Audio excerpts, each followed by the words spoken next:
Can't Wait for Christmas is a proud member of the Christmas Podcast Network.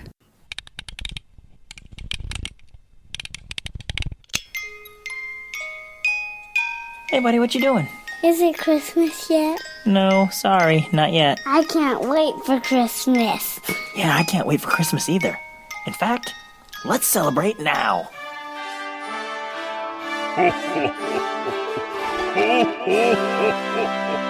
Welcome to the Can't Wait for Christmas podcast.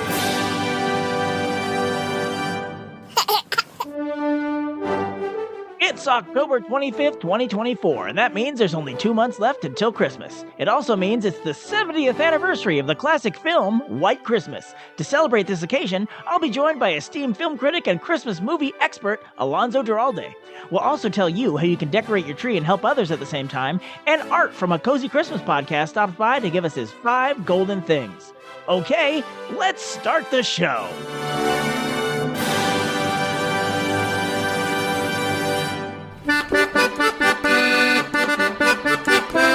Welcome, Yule believers, to the Can't Wait for Christmas podcast, the podcast all about Christmas history, Christmas traditions, Christmas media, and everything else Christmas. I'm your host and guy whose Halloween costume is a guy getting ready to put up his Christmas decorations, Tim Babb. Yes, it's almost time for Christmas's opening act, Halloween.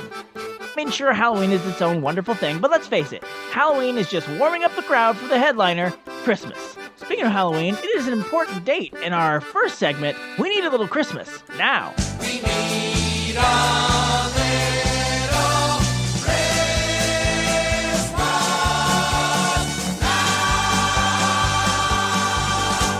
As you hear at the start of every episode of this show, we're part of the Christmas Podcast Network. What started as a handful of Christmas podcasts has grown into a big old community of Christmas podcasts of all different kinds, and we basically just support each other in this endeavor of making the podcast space a little more merry. But this year, in addition to supporting each other, we're supporting those in need as well. And we need your help. Right now, we're taking pre-orders for a lovely Christmas Podcast Network ornament for your tree.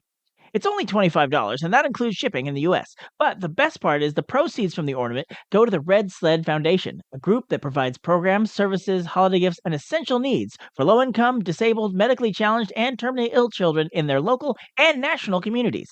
We'll be taking orders up until and including Halloween, October 31st, so you can get your pre-orders in now. We posted the link on our Facebook page and on our threads, and I'll definitely put the link in the show notes of this episode. Much like any group project, there's always one person who did way more work and deserves most of the credit. In this case, that is Ashley from the Magic of the Seasons podcast. Did the bulk of the work to make this ornament idea a reality. So pre-order your Christmas Podcast Network now before Halloween, before it's too late. Speaking of the network, let's move on to our next segment, 5 Golden Things. 5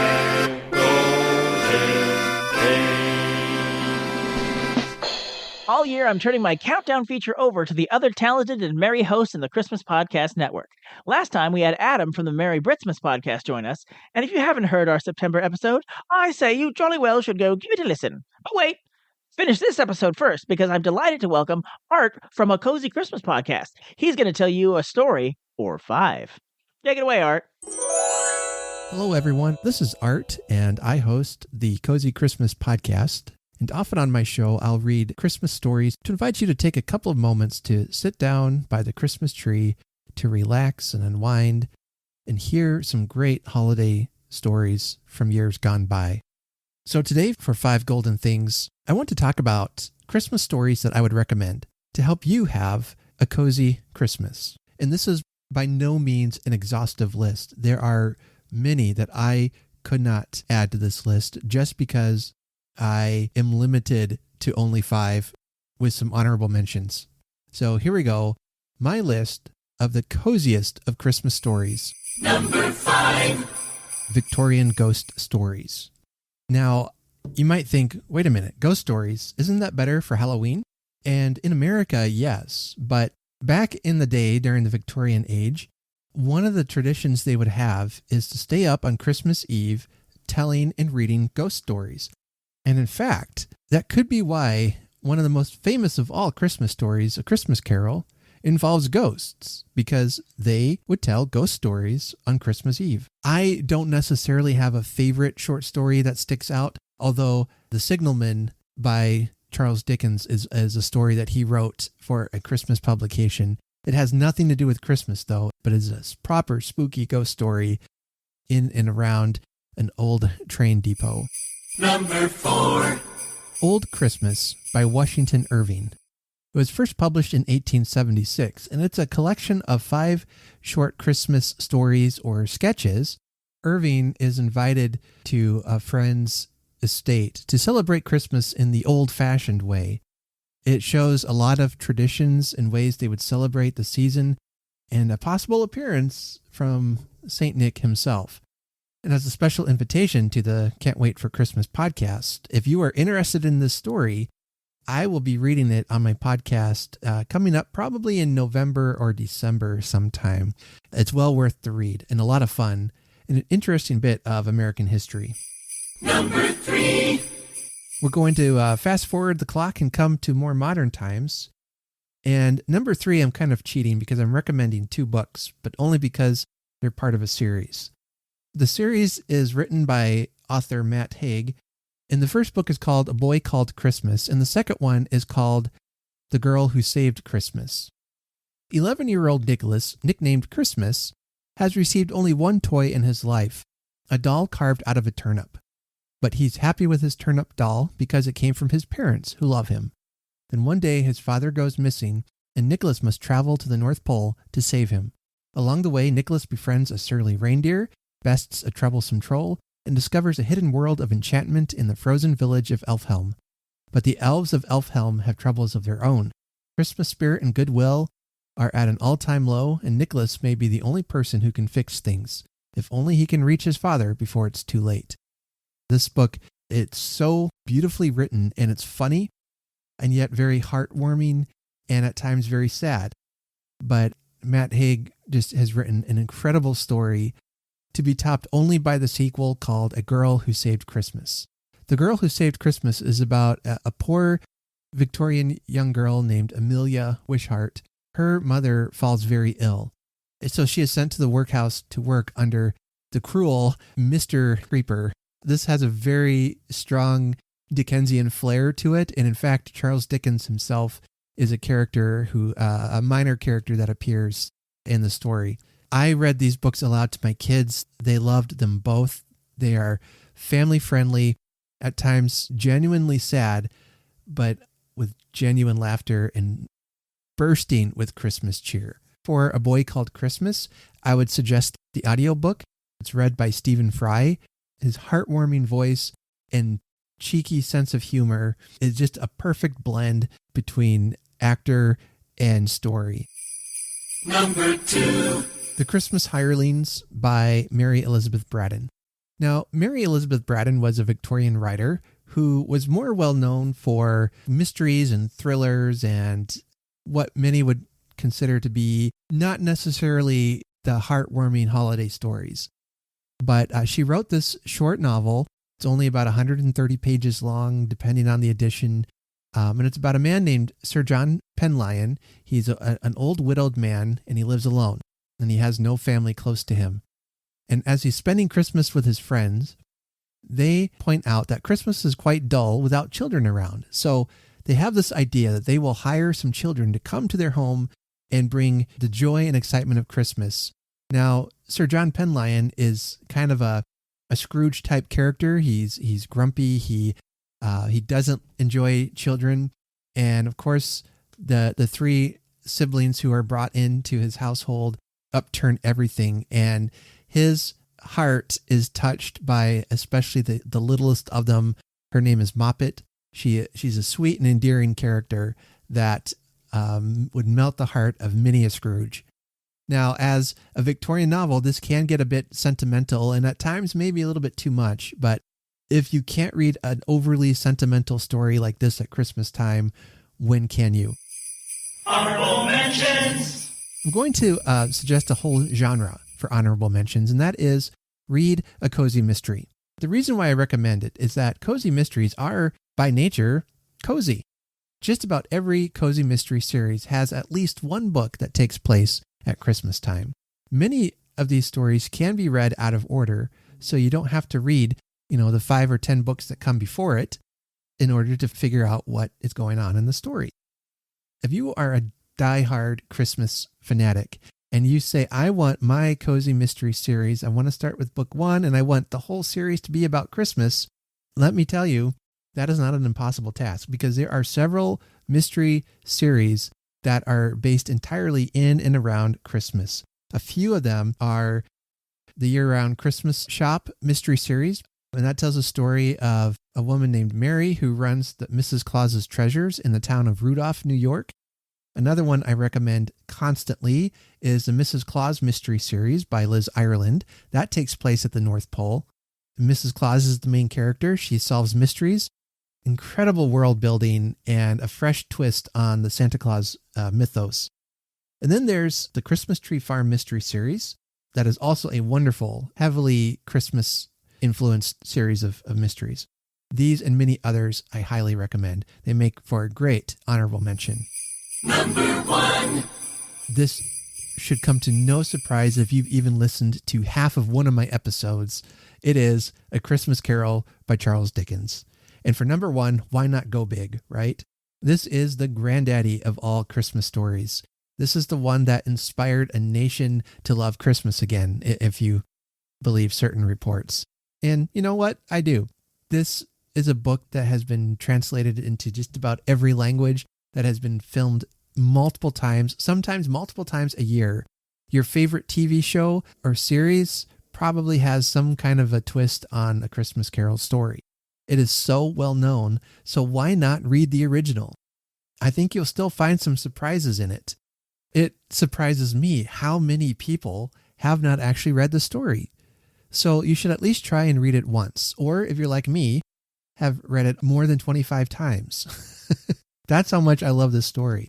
It's full of such Christmas cheer that though I've read it so much, I've practically got it memorized. I keep coming back to it year after year because of the power of the story. And no matter how many movie versions you've watched, I know you'll find something new in the book. So that's my selection of 5 of the coziest Christmas books that I would recommend. Have you read any of them? I would love to hear from you and what you think about it. And I'd love to see you over on my podcast.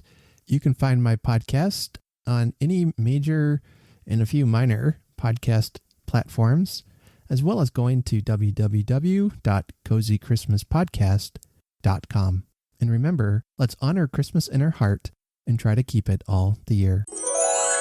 Thank you, Art. Books and stories are definitely a part of Christmas that I don't cover nearly enough on this show, so thank you for helping to correct that. You can hear more of Art on his show, A Cozy Christmas Podcast, which you can find on your preferred podcatching app, or you can find a link to the show in the show notes of this episode. Now, 2024 marks a very special Christmas anniversary, the 70th anniversary of the film White Christmas. I'm dreaming of a white Christmas with every Christmas card I write. So to celebrate, I'm happy to welcome a special guest. Good to be here, baby. Alleged ghost of Bing Crosby, what are you doing here? Well, it's the anniversary of White Christmas. It's almost Halloween. I'm the ghost of Bing Crosby. It only makes sense that I'll be your guest today, baby. No, I've got an actual film expert who's coming, so can you get out of here, please? Hey, the more the merrier, baby. While we wait, I can tell you the story of how we cast Danny Kaye. You see, originally, the studio wanted to... Wait, who are you calling? The film expert? No, I'm calling experts in another field. Oh, wait, what other field?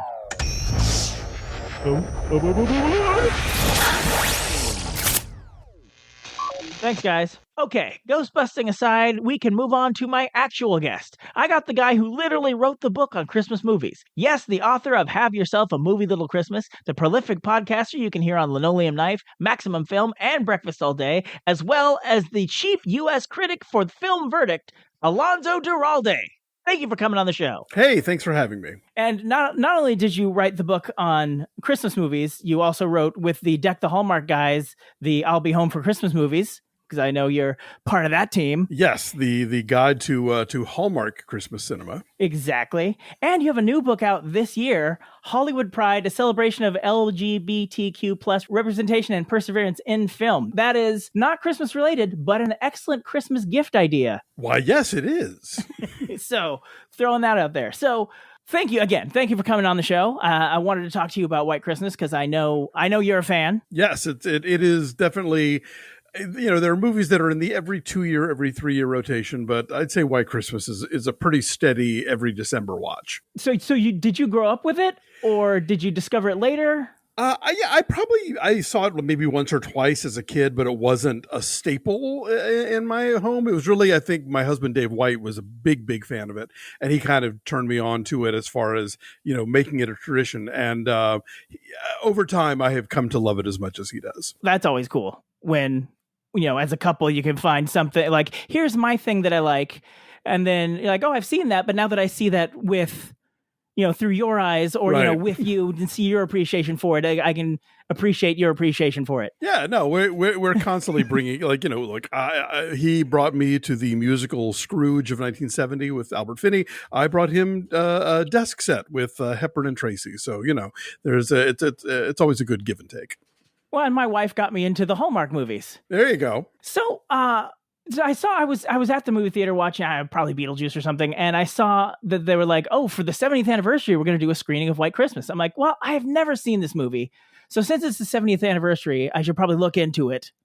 Seeing as I do a podcast all about Christmas, it's embarrassing that probably embarrassing that I haven't seen it. And so I wanted to talk a little bit about, first of all, how it got, because the song White Christmas predates the movie White Christmas by quite a bit.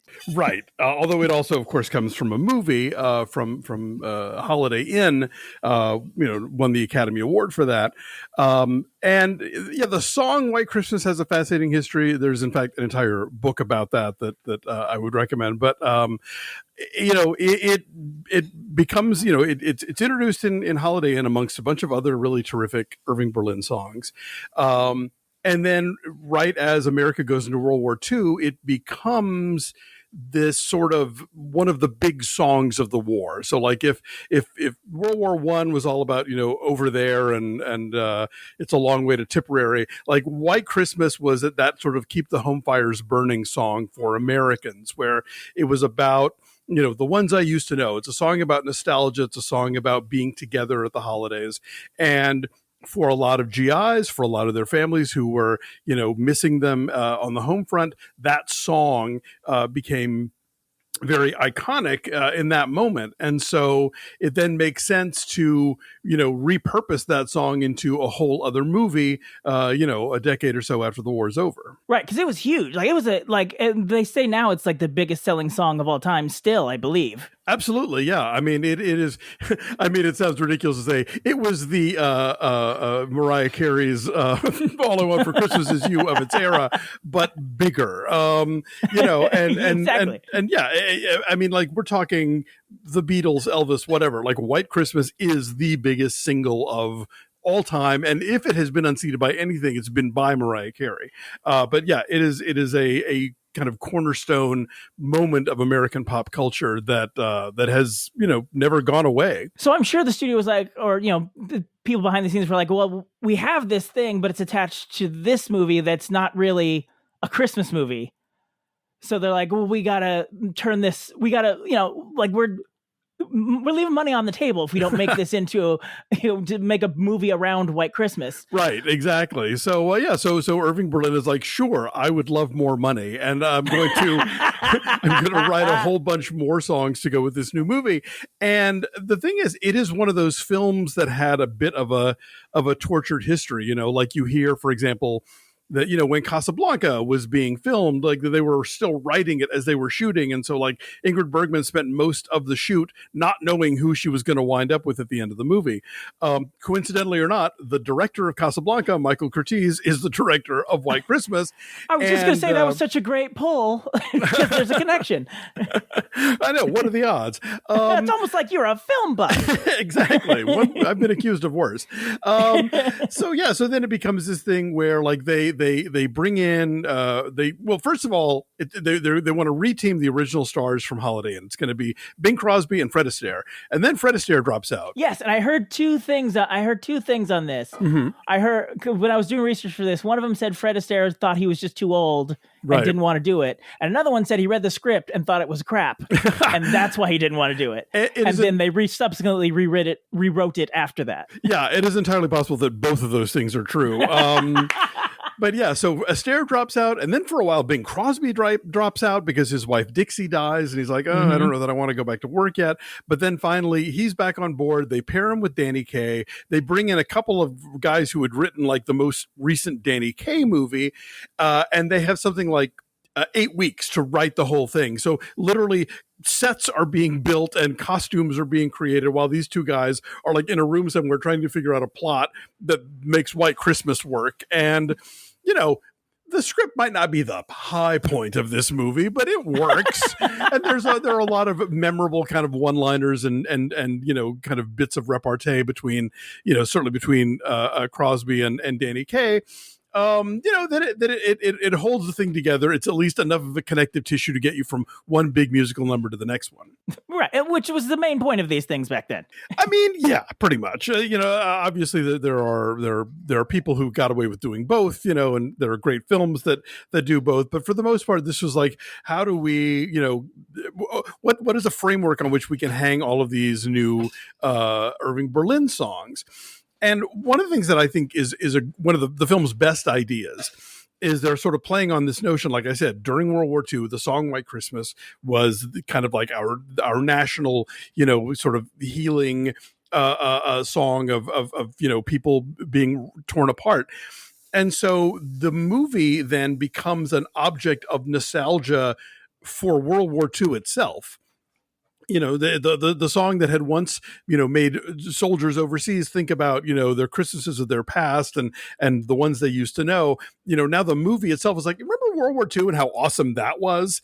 And so, the film opens with, we're in the European theater of battle. Like they have built a little rickety stage in the middle of a battlefield with a painted backdrop of a Vermont winter, and Bing Crosby sings White Christmas. And then at the end of the movie, we're in an actual inn in Vermont, and they're singing in front of a painted backdrop of the European theater of war. That is pretty brilliant, I think, as far as, giving you a yin and yang moment. I hadn't even picked up on that second part with the painted European theater of war towards the end of the movie. Yeah, it's a we call it a bookend, Tim. Yeah, that is.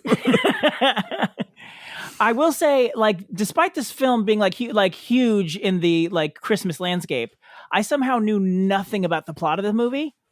Well, and that's probably just as well. So when it starts, I'm like, oh, this is a movie set in World War II.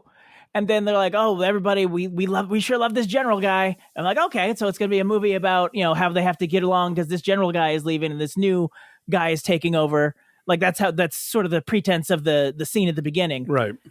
And then Bing Crosby almost dies. Danny Kaye saves his life. And then Danny Kaye wants, like, I guess Bing Crosby is kind of playing himself if he had been in the army, like he is a popular singer, right? The idea is that Crosby's character is a big time. You'd pay $660 or even $880 to see him. In New York at a nightclub. He does a single, but now that Danny Kaye can sort of guilt him over having saved his life, suddenly now they're a duo, and Danny Kaye kind of attaches himself Remora-like to Bing Crosby, and the two of them become even more successful. But they're in a way, you always get the sense that Crosby is kind of stuck with Danny Kaye, but happy to be stuck with Danny Kaye. Yes, and well, that's the thing. So like it then jumps. Like now the war is over and now they're back in America and like it's a montage of them singing and doing, and like years are going by. I'm like, oh, this is not a World War II movie anymore. I thought and so then now Danny Kaye, who has guilted Bing Crosby into working with him, and every time he starts to argue, he like grabs his arm where he hurt himself after saving Bing Crosby's life. I'm sorry, I'm not using character names. One is Phil and one is not Phil. I can't remember. Wallace and now Davis, that I remember. Well, now Danny Kaye is tired of working so hard, so he's trying to get Bing Crosby married off. Yes. And so then these two sisters invite them to watch their act because, again, they're super famous now. And so the sisters want to be, the younger sister, Vera Ellen. right, invites them under semi-false pretenses. Yes. And Rosemary Clooney, the older sister, is not happy about it, but they perform and now clearly Bing is interested in Rosemary Clooney. Yes. But now a quick sidebar here. The pretense by which the two of these guys go to see this sister act is they get a letter from an old army buddy. Right. And we see a photo of the old army buddy. And do you know who that actor in the photo is? I remember hearing people go, look, this person. Oh, was it Alfalfa? It is Carl Alfalfa Switzer. Yes. Who also is the guy who is Mary Hatch's date at the dance in It's a Wonderful Life, who opens up the floor so that George and Mary fall into it. Wow, he is almost a part of two gigantic Christmas movies. Yeah, he shows up very briefly, but you know what? He gets to count them in his filmography. So Carl Alfalfa Switzer is Christmas movie royalty. Let us recognize him. So shall it be said. Yes. So, at this point in the movie, I'm like, wait, why did we spend all that time on the general? Like, now this is clearly a love story. I'm like, what is this movie about? And then the girls are getting kicked out of their apartment, and so they have to flee. And this is the landlord who comes in at one point. I'm like, isn't that the dude from Night at Casablanca? And I looked it up, and it totally is. Yes, he's also in Ninochka. But I just, as soon as I heard him talk, I'm like, that's the guy with the scar from Night at Casablanca. Anyway, sorry. That is it's such a minor part, and I think it's even uncredited. But that was just like, hey, I just watched that. Look, that is, the more old movies you watch, the more you start recognizing character actors like that, and that's part of the fun. It was fun. So the cover for the girls escaping, Bing and Danny have to do their number. Yes. They make sure to drop a line like, oh, our phonograph with our record on it. We've left that behind. They're like, don't worry about it. It'll be important to the plot in a couple minutes. And so they lip sync their song like they did. Sorry, I'm all over the place. They sing the first Rosemary and Vera sing. I'm on a first name basis with them because we're so tight. Of course. They sing a song called Sisters. There were no such devoted sisters. Sisters, there were never such devoted sisters. Never had to have a chaperone, no sir. I'm here to keep my eye on her. Is that original for this song, or was that an Irving Berlin song that he reincorporated into this movie? Apart from White Christmas, and then apart from the songs that you see in that montage of Wallace and Davis becoming successful, they're all new Irving Berlin songs. So in that montage, you hear them do Having a Heat Wave and Blue Skies and these sort of Irving Berlin classics, and White Christmas, of course. But yeah, everything else is written for the film. The one song that was nominated for an Academy Award here, which we'll get to later, is Count Your Blessings Instead of Sheep, which didn't win. But these are all new Irving Berlin songs. Okay, because when Blue Sky came on, I'm like, wait, is that from this movie? That can't be. I'm like, wait, White Christmas isn't even from this movie, so I don't know what to think. Anyway, so the girls had sung that earlier when we first meet them. Right. And so to cover their escape, Bing and Danny, not quite cross-dress, but close. And then they do a version of it to cover the girls' escape. It's light drag. Just a soupçon of drag. And apparently that was something they were I think Danny Kaye was doing separately. It wasn't part of the script. And the director's like, oh, we got to work that in. And even during the take that's in the movie, he's trying to make Bing laugh and successfully does it. Yeah, Bing Crosby was, you can tell, kind of grumpy about having to do it, but Danny Kaye just manages to keep tweaking him until he finally loses it on camera. And of course, that's the take they used because it's the best one. Well, it works for the character because I'm sure Bing's character didn't want to be doing it. And of course, yes. He's like, but I love this knucklehead, always makes me laugh. Right.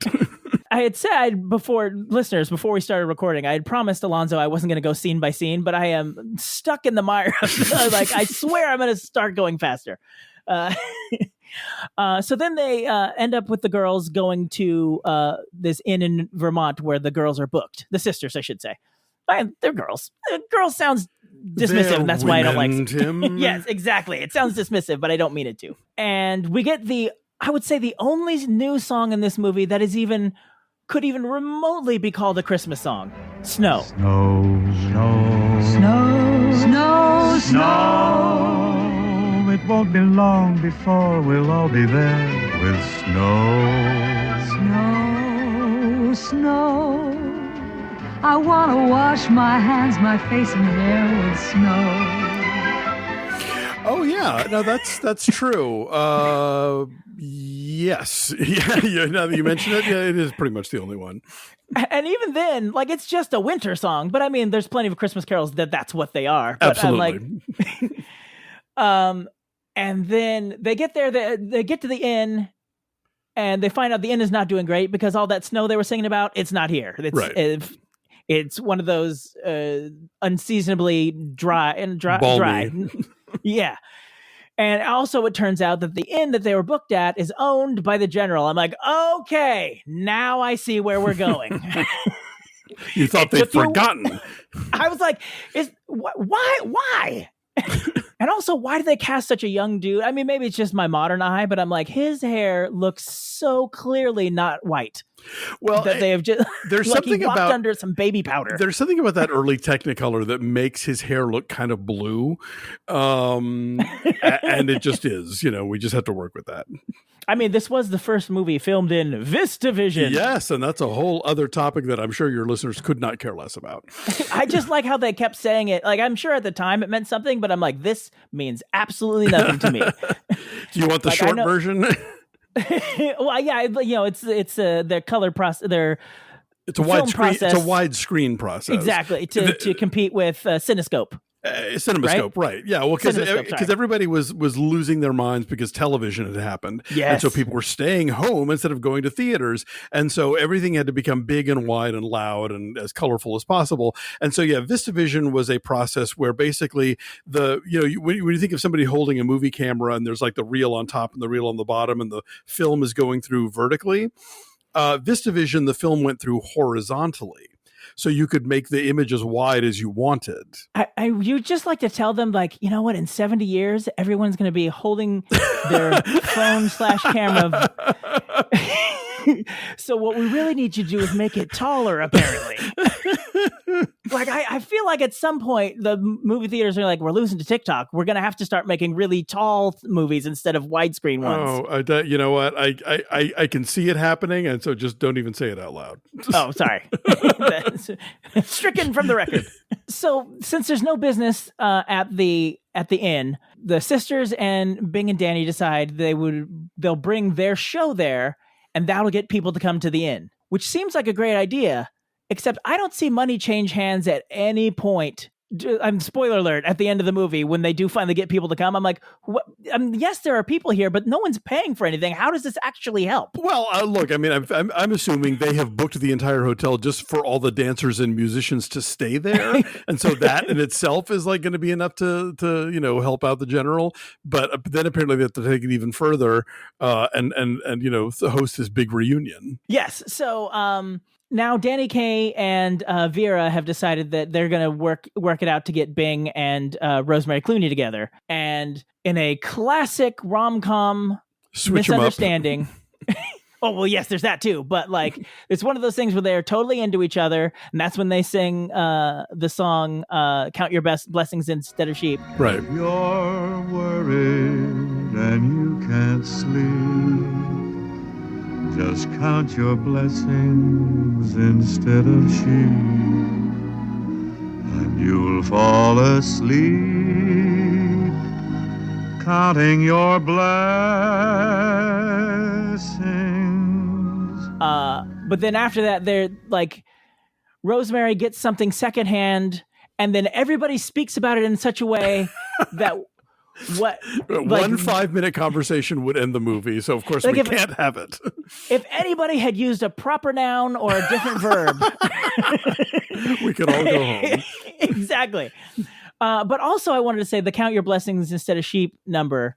this is one of those things that just may be the dynamic of musicals, but like, so they're talking about, they're up late by themselves and they're having a snack by the fire, and because they're talking about how Rosemary can't get to sleep, and Bing is giving it the advice to count your blessings instead of sheep, and then it turns into a song that they sing together.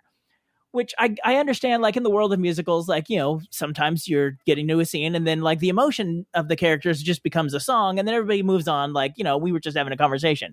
But then later in the movie, they're going to practice that song to sing on the stage, like in the show that they're performing. I'm like, so wait, so is that a song in the world of the movie, or is that just an emotion that we are hearing via song? Like Tim, you know how it is when you're a writer. You don't waste anything. Like, you know, that song came up spontaneously, but now, dang it, it's going into the show. This is good stuff. Good point. Good point. I got gold here.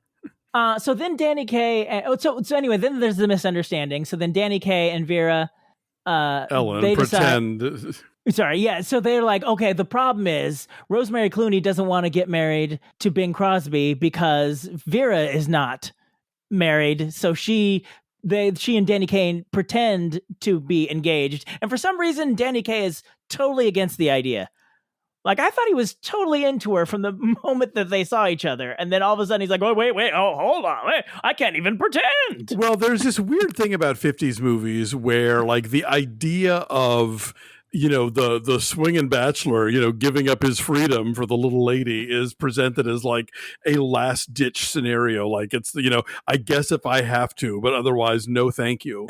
You know, which is weird because, like, you know, I think there are certain respects in which the Danny Kaye character reads as, let's say, fey, you know. So, I mean, there's a lot happening here. But no, I think what we're meant to understand is, you know, he is too much of a, you know, he's got too many chorus girls in his little black book to want to settle down with, you know, one woman, even if that one woman is the incredible dancer, Vera Ellen. Which is funny because, you know, like, other than, like, I think one thing, like, he doesn't, like you say, he doesn't necessarily read that way. Like, oh, this playboy over here, I'll just women.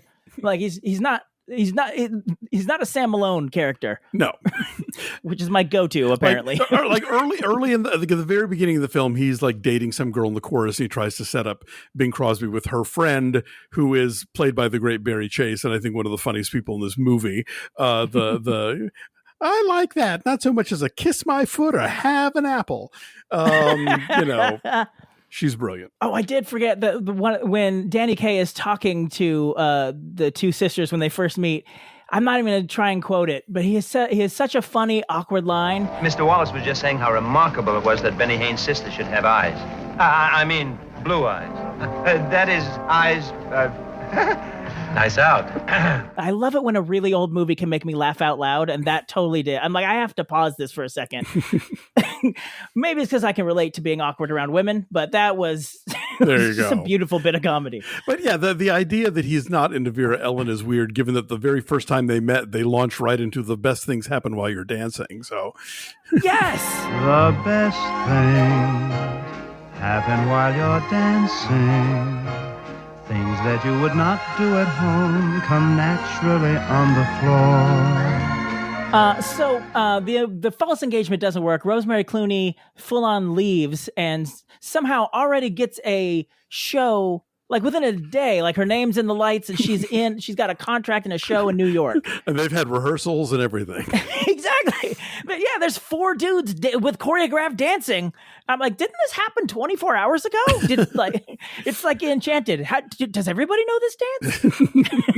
And by the way, you know who one of those guys behind her is, right? I do, but I'd rather you say it. Is Academy Award winner George Chakiris, best known for West Side Story. Yes. One of his early gigs as a dancer is one of the backup guys. And as a friend of mine pointed out, it's funny that you have earlier in the movie of Danny Kaye doing this number called Choreography, which is sort of making fun of the kind of like Martha Graham and sort of, you know, post World War II modern methods of dance, and the guys that are behind Rosemary Clooney are kind of doing choreography as opposed to the sort of old school hoofing that the number is celebrating. I mean, Hollywood is nothing if not having its cake and eating it too. Oh, totally. Yeah. And I mean, like, Irving Berlin was very famously conservative about a lot of stuff. Like, he hated the fact that, like, Elvis had a hit with White Christmas. He was very persnickety about a lot of things that were changing in the world. But what are you going to do? So Bing goes to see her. We get another musical number that has absolutely nothing to do with Christmas. Not that it's not lovely, but it does. Hey, she mentions winter. Oh, fair enough. Boom. Rubber stamp it. My one love affair didn't get anywhere from the start. To send me a Joe who had winter and snow in his heart wasn't smart. Love, you didn't do right by me. They still don't work it out. But so the thing was that she thought, she was led to believe that that Bing Crosby was going to turn the performance at the inn into a big live televised thing for publicity for himself. Yes. But in fact, make the general look pathetic. Right. But in fact, what he's going to do is get on TV and get all the people from their old unit to come to the performance to pay, to honor this general and for all that he's done for them. And right.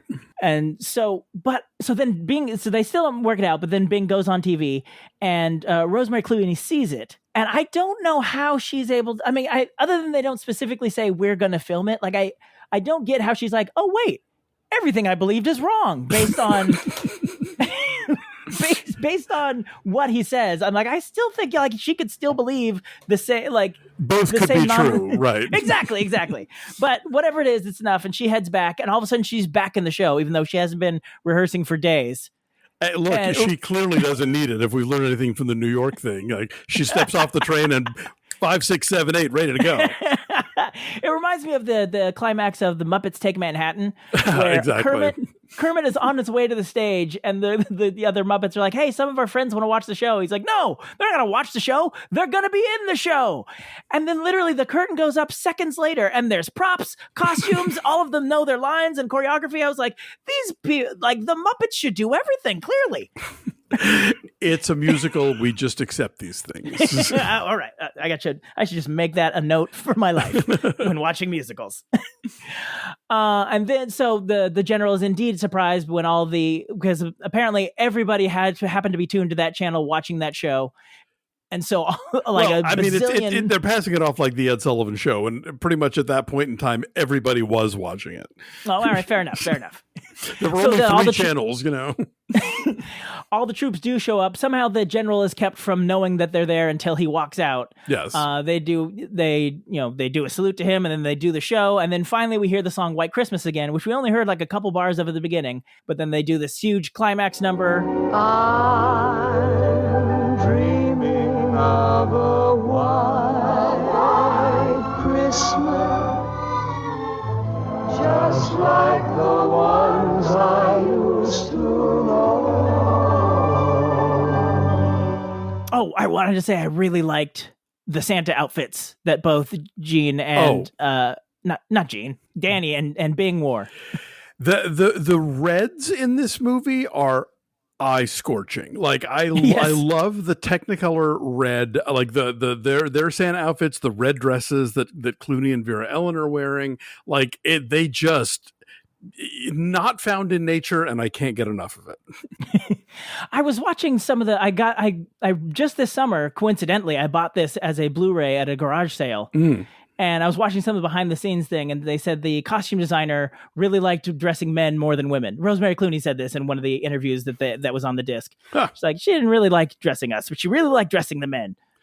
That's weird. I mean, it was the legendary Edith Head did the costumes, and she did both along the way. But I mean, I'll take Clooney's word for it. It was her first movie, and I'm sure she was very receptive and alert to what was going on. Well, and then on the same extra feature, someone pointed out that in the everything good happens while you're dancing. Mm-hmm. I'm not saying that right. The best things happen while you're dancing. Thank you. That Danny Kaye, like his suit, like his jacket, pants, socks, and shoes are all the same color. So while he's dancing, there's never a break in the color. So like, how like a lot of, well, specifically like Michael Jackson, like he has really bright white socks to Right. really to break the black between his pants and his shoes to really draw attention to his feet, whereas it was just one flowing bit of color. I was like, oh, I mean, not even something I would have put thought into, but I'm like, once someone's pointed it out to you, you're like, oh yeah, that is clever. Yeah, there are a lot of little touches like that along the way. Like you'll notice that almost all of Vera Ellen's outfits have this fairly high neckline, like almost coming up to her chin, and it just sort of accentuates like how aquiline she is. But her dancing in this movie, I mean, is a feat of athleticism. I mean, you watch her do this stuff, and it's like, God, lady, how much did you rehearse? You are killing it here.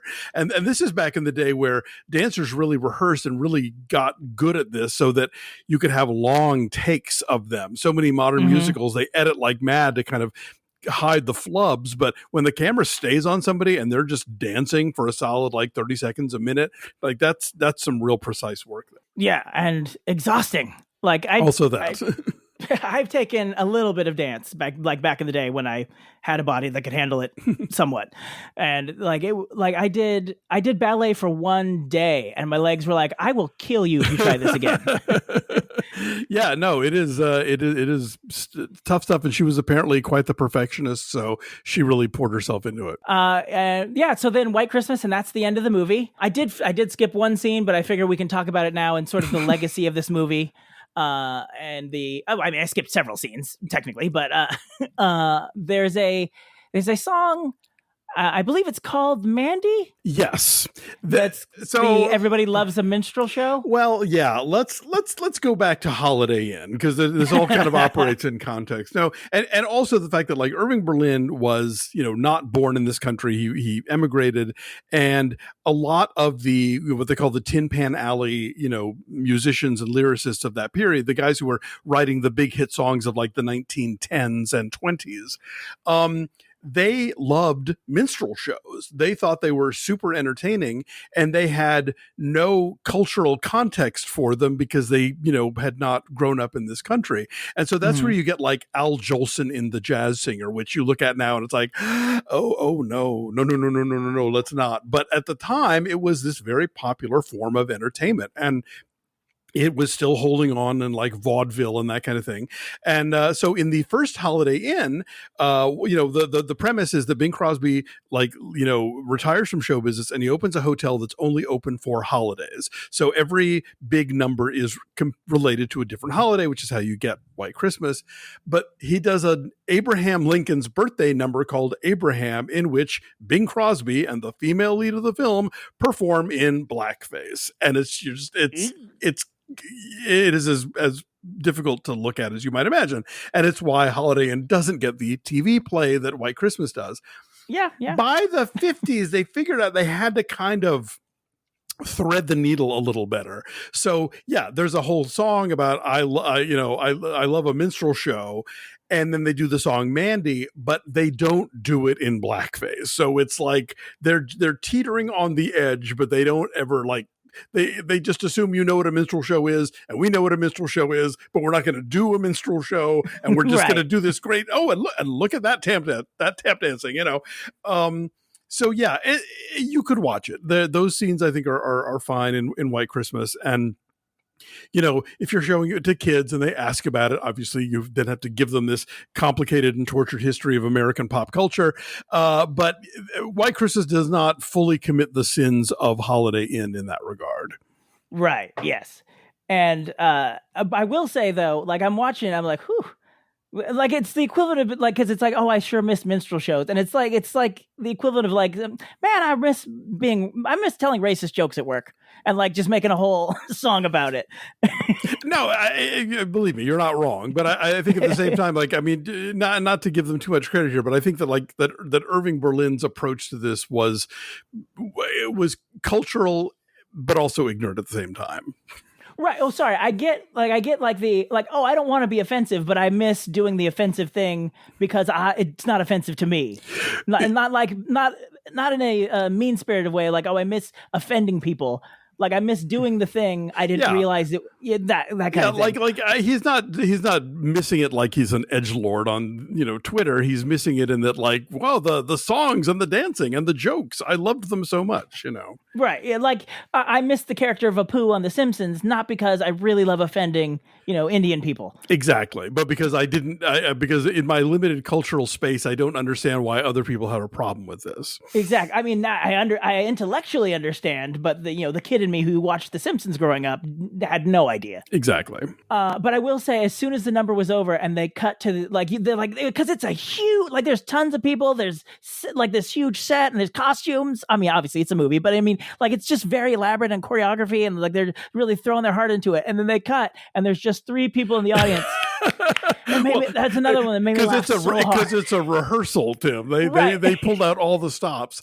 But go back and watch that number because literally it ends with Vera Ellen being sort of passed down a row of dancers, sort of head over heels downstairs. It's insane, and I'm here for it.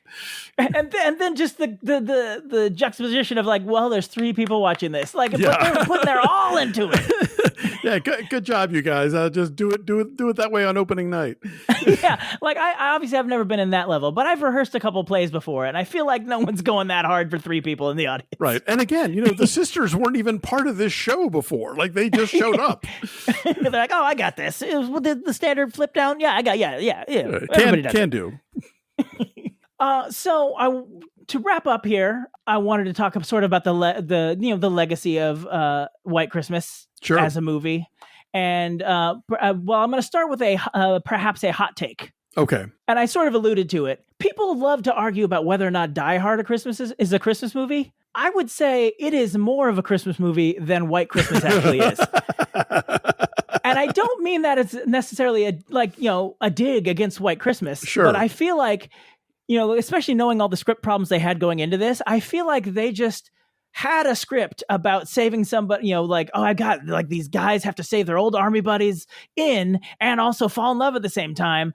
But I don't have a hook for it. And they were like, what if we put White Christmas at the beginning and end of it? You did it, Johnson. Let's go.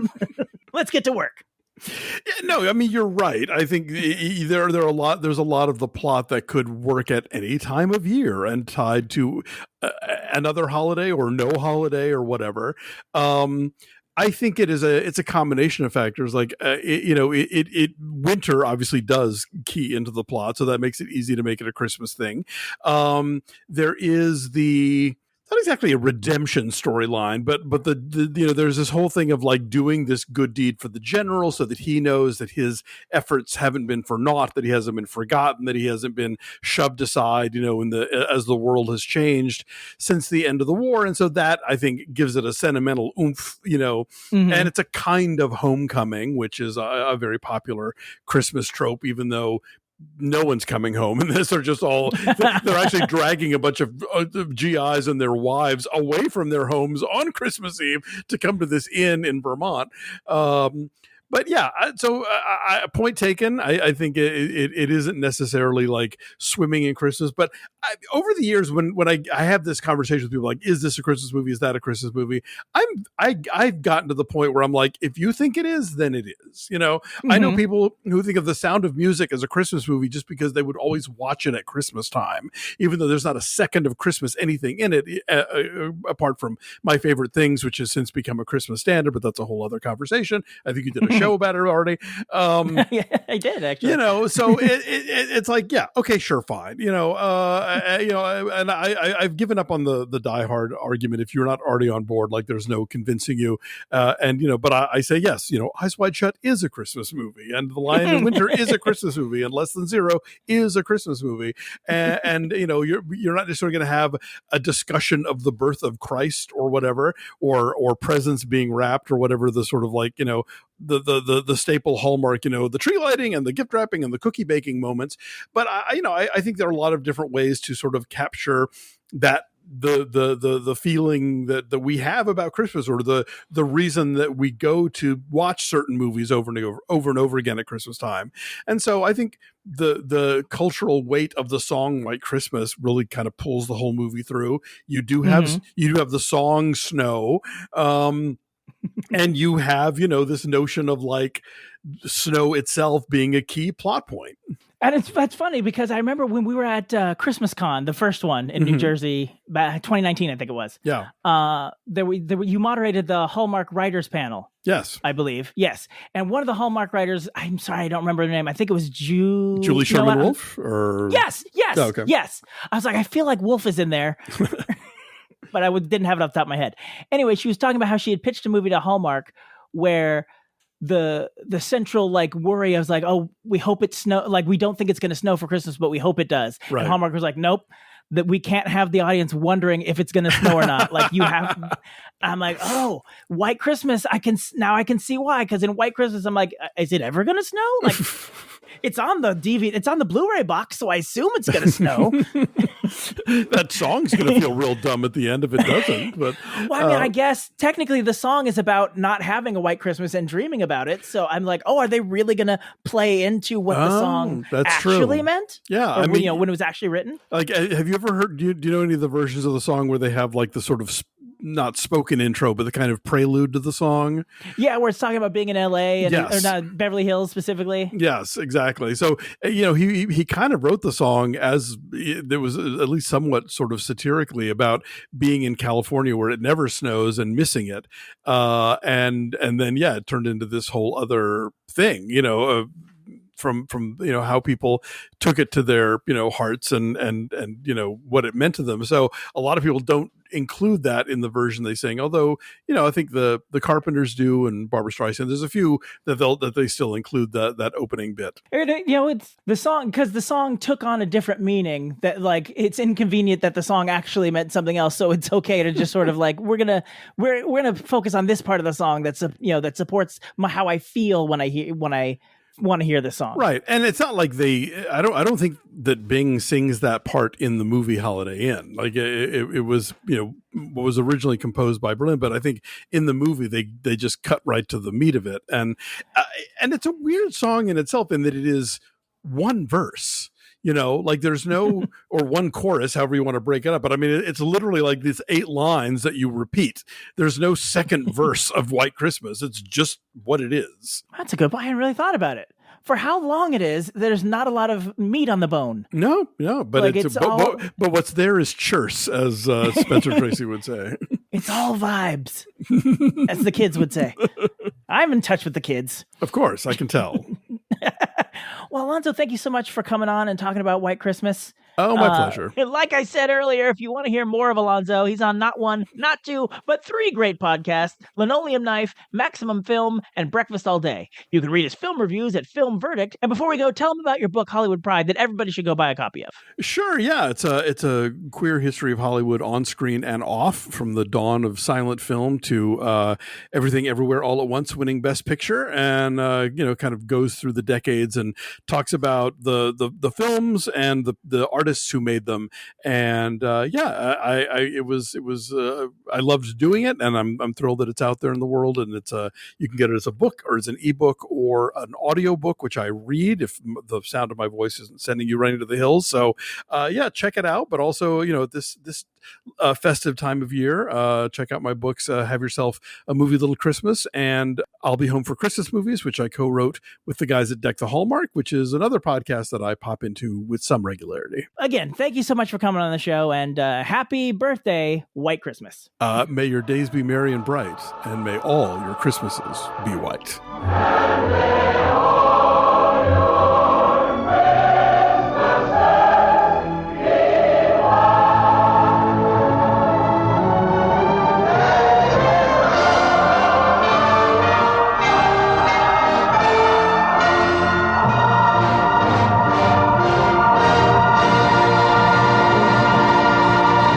That's our show. I want to thank Alonso again for coming in and giving us his expertise. I used the term film buff early on when I was awkwardly fumbling for words, but I think film aficionado will perhaps be better. Like, I warned him that we're going to be talking about White Christmas ahead of time, but he still came in with an insane amount of details about the history and behind the scenes of this movie. I knew a discussion about White Christmas would be a million times better with Alonso, and yet I still underestimated.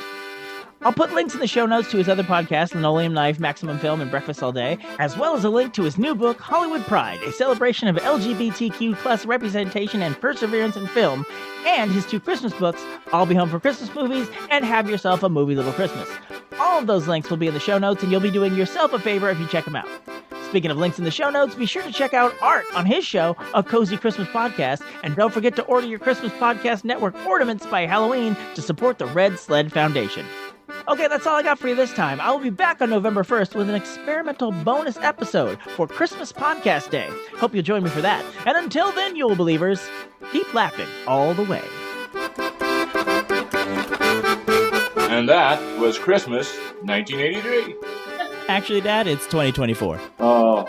Thank you for listening to another episode of the Can't Wait for Christmas podcast. If you like what you hear, please subscribe to us on Apple Podcasts, Spotify, Google Play, or wherever you get your podcasts. Remember, if you leave us a review on Apple Podcasts, aka iTunes, and email us about it at christmas@tancast.com, we'll send you a free Can't Wait for Christmas sticker. If you'd like to see the show notes or leave a comment on this or any other episodes, you can go to our official website, can'twaitforchristmaspod.com. While you're there, you'll find a link to our official Zazzle store, where you can grab customizable t-shirts, ornaments, stickers, and all sorts of other Christmas-themed items all year long. We'd love to connect with you on social media. On TikTok, Facebook, Instagram, and Threads, we are Can't Wait for Christmas Pod. And on the app formerly known as Twitter, we are @ChristmasPod. We Wish You a Merry Christmas was performed by the United States Marine Corps Band, and this amazing version of Jingle Bells on the accordion was performed by the wonderful and talented Christian Nowicki. All other music and sounds used in this episode are the properties of their individual copyright holders, and they are used for purposes of commentary and review. No infringement is intended. Okay, boys, did I forget anything? God bless us, everyone. Merry Christmas!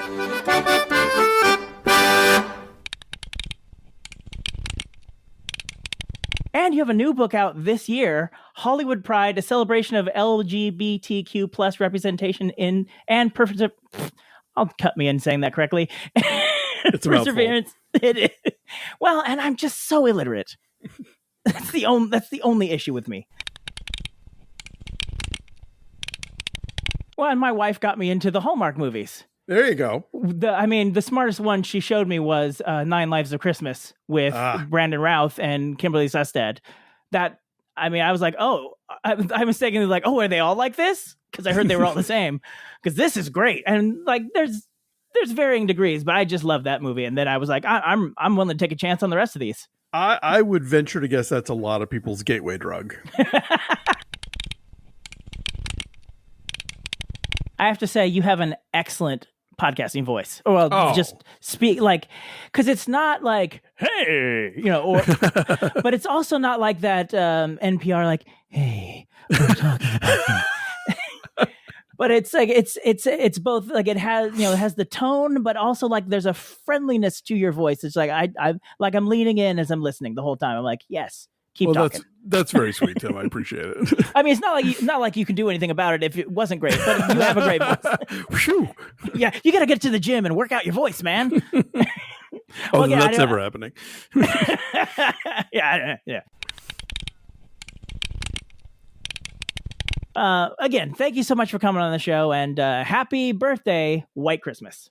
May your days be merry and bright, and may all your Christmases be white. See, professional. That's how you end the show, not with some jibber jabber like I was doing.